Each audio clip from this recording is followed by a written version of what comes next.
je ne pouvais naturellement pas faire l'économie d'une capsule sur le Verbier-Gate, l'affaire des constructions illicites de Bagne.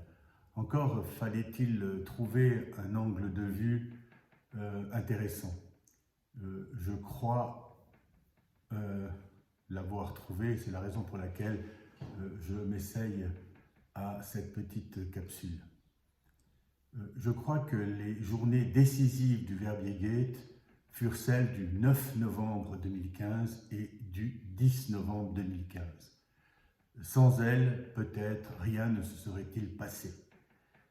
Seule la bêtise, la malhonnêteté ou l'insanité des acteurs de cette journée ont conduit à ces désespérants procès qui auront lieu dans les prochains mois et les prochaines années, avec des mises en accusation de notables.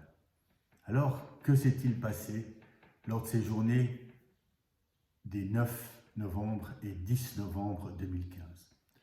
Pour bien comprendre la problématique, il faut savoir qu'en avril 2015, soit quelques mois avant ces deux journées fatidiques, Gabriel Luisier, celui que l'on surnomme l'ours de Bagne, a décidé d'apporter au président une dizaine de dossiers illicites en faisant remarquer à son supérieur hiérarchique que certaines choses inadmissibles s'étaient produites dans le cadre de mise à l'enquête de construction. En substance, Éloi Rossier, le président de Bagne, lui a dit qu'il allait s'en occuper.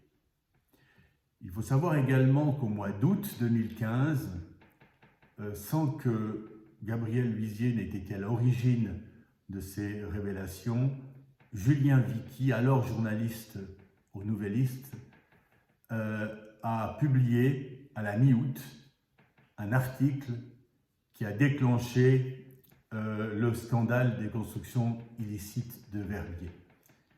À cette occasion-là, les citoyens ont pris connaissance des premiers dysfonctionnements, irrégularités et, pour le dire carrément, d'actes illicites commis dans le cadre de mise à l'enquête de construction de promotions immobilières. Alors, que s'est-il passé le 9 novembre dans ce contexte? Le 9 novembre 2015, en lien avec les constructions illicites, Gabriel Luisier a également évoqué la construction illicite réalisée par le vice-président de la commune de Bagne, à savoir M. François Corté. Il faut se rappeler que quelques mois, quelques années auparavant, M.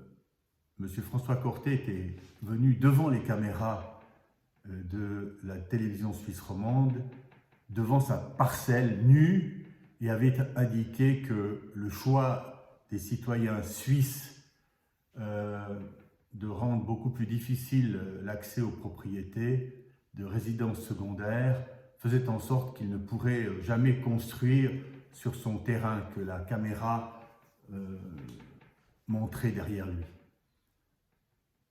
Or, François Corté a pu construire finalement sur ce terrain, en violation totale avec ce qu'il indiquait devant les caméras, et puis sa construction était illicite au motif qu'il ne pouvait construire sur cette parcelle-là qu'une résidence à caractère principal, et non pas une résidence secondaire.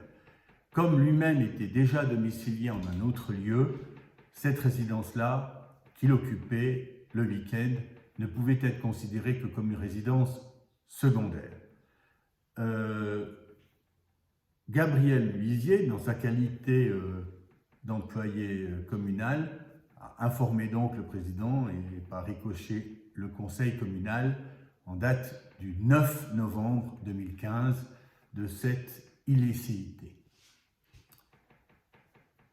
le 10 novembre 2015, soit très exactement le jour suivant cette dénonciation, le conseil communal de Bagne s'est réuni, naturellement hors la présence de Gabriel Luisier, à qui personne n'a demandé d'explication, et a pris la décision de résilier le contrat de travail qui liait Gabriel Luisier à la commune de Bagne. Le motif était absolument clair, c'était lié aux constructions illicites, c'était lié à la construction illicite du chalet de M. François Cortet. Il faut déjà savoir à ce stade que François Cortet ne s'est pas récusé lors de la résiliation du contrat de travail de Gabriel Luisier lors de cette séance.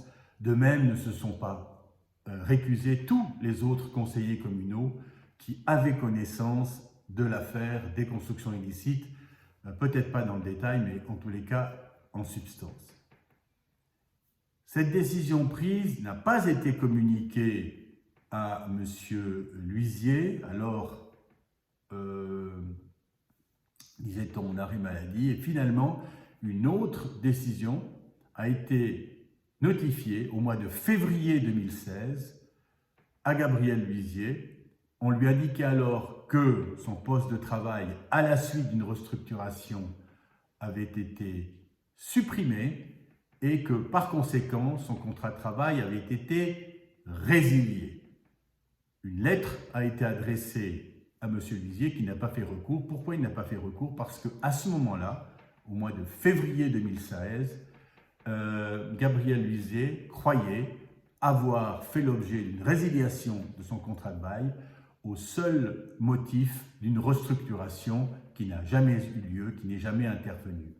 Et de révélation en révélation, à un moment donné, eh bien, les vrais procès-verbaux ont surgi et ces procès-verbaux ont indiqué que la vraie résiliation du contrat de travail était intervenue pour des motifs tout autres le 10 novembre 2015. Et c'est bien clair que s'il avait su que son contrat de travail avait été résilié le 10 novembre 2015, alors il est évident qu'à ce moment-là, avec cette information supplémentaire qui lui a été cachée, Gabriel Luisier aurait immédiatement fait recours contre la décision du conseil communal. Et c'est précisément sur cette séquence-là, la séquence du 9 novembre et du 10 novembre 2015, qu'ont surgi ensuite les dénonciations pénales, l'ordonnance pénale pour faux dans les titres faux dans les titres commis dans l'exercice des fonctions publiques, faisant l'objet d'une mise en accusation par le ministère public à l'encontre du président de la commune de Bagne, M. Éloi Rossier, à l'encontre du secrétaire communal que l'on nomme le gardien des traditions, M. Frédéric Perrodin. Et l'index a révélé hier que la construction de M. Cortet avait fait l'objet de l'octroi d'un permis d'habitation, non pas en 2015, non pas en 2016, non pas en 2017, non pas en 2018, non pas en 2019, mais le 30 novembre 2020, soit exactement un mois avant le départ du président et le remplacement de l'ancien conseil communal par les nouveaux conseillers communaux. Et donc, ce permis d'habitation a été octroyé de manière définitive à M. François Cortet le 30 novembre 2020. De toutes ces informations surgissent aujourd'hui des questions portant naturellement sur non seulement la création de titres faux et de la communication de faux titres et de faux procès-verbaux, ces éléments ayant fait l'objet d'un jugement rendu par le tribunal de district de l'Entourement récemment, toutes les parties ont porté cette cause devant la cour pénale du tribunal cantonal qui statuera, on l'espère, à brève échéance, puisque nous sommes déjà en 2021, probablement nouvelle composition, puisque 4 nouveaux juges cantonaux viennent d'être élus par le Grand Conseil. Mais en plus de ça, on peut être absolument certain aujourd'hui que la décision du 10 novembre 2015 est abusive, constitutive d'un abus d'autorité, même si tout le monde naturellement est présumé être innocent, mais les gens ayant participé à cette décision, en connaissance de cause, ayant osé à ce moment-là résilier les rapports de service de l'employé communal, devront, à mon sens, selon ma compréhension des éléments, faire l'objet de mise en accusation. En tous les cas, les soupçons sont tels aujourd'hui que le silence n'est plus de mise.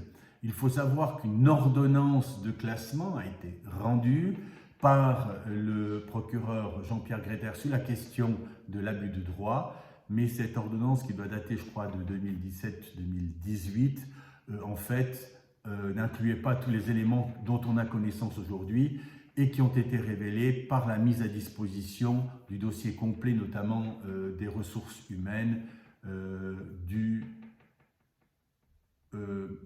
l'employé communal concerné, soit de M. Luisier, qui a enfin pu prendre connaissance de l'intégralité de ce dossier.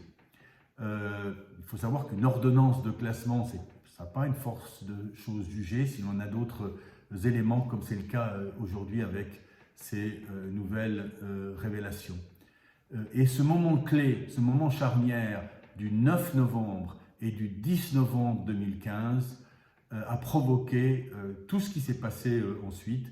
Et je crois que l'intelligence eût été alors de prendre au sérieux les éléments portés à la connaissance par l'employé communal, qui ne se considérait nullement comme un lanceur d'alerte à ce moment-là, simplement comme un fonctionnaire exerçant son métier et partageant les informations qu'il avait obtenues dans le cadre justement de sa profession auprès du président de la commune de Bagnes, qui les a ensuite partiellement, semble-t-il, partagés avec le conseil communal. En tout état de cause, il faut être doté d'un sens assez remarquable du service public et de l'état de droit pour avoir osé, le 10 novembre 2015, renvoyer un employé communal qui avait exercé les charges prévues dans son cahier, dans ses devoirs. La suite de cette affaire, qui fera peut-être l'objet d'autres capsules, portera en tout état de cause sur la juste indemnisation qu'il faudra accorder à cet employé communal dont les droits ont été vraiment gravement lésés depuis le mois de février 2016, date à laquelle il a eu connaissance de la résiliation de son contrat de travail. Et tout à chacun devra s'interroger sur les causes pour lesquelles un président de commune, un secrétaire de commune et des conseillers communaux ont osé, le 10 novembre 2015, mettre fin de manière, à mon avis, totalement honteuse au rapport de travail qui liait Gabriel Luisier à la commune de Bagnes.